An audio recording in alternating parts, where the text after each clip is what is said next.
بالاخره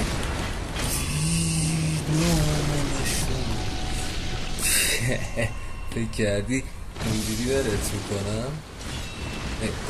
گو خوردم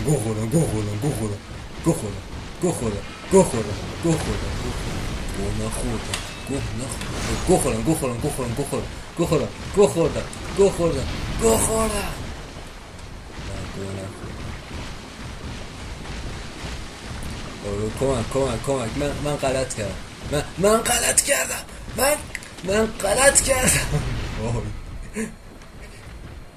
آقا کمک آقا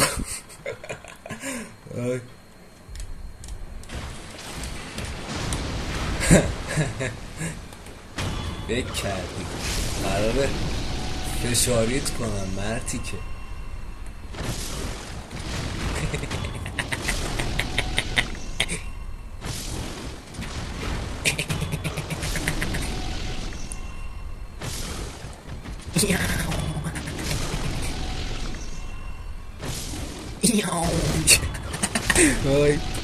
ببین 6 ساعت داشتم امروز اینو میزدم قشنگ بعد انتقام همه اون وقتی که واسش گذاشتم ازش بگیرم انتقام همه شما آدم واسه هر چی فشاریتون کرده بیا فشاریش کنیم ناموسو خوشت میاد خوشت اینقدر میرم تا تموم شد اینقدر میرم تا این پاشو ما نه حرفش نیستی از عقب علی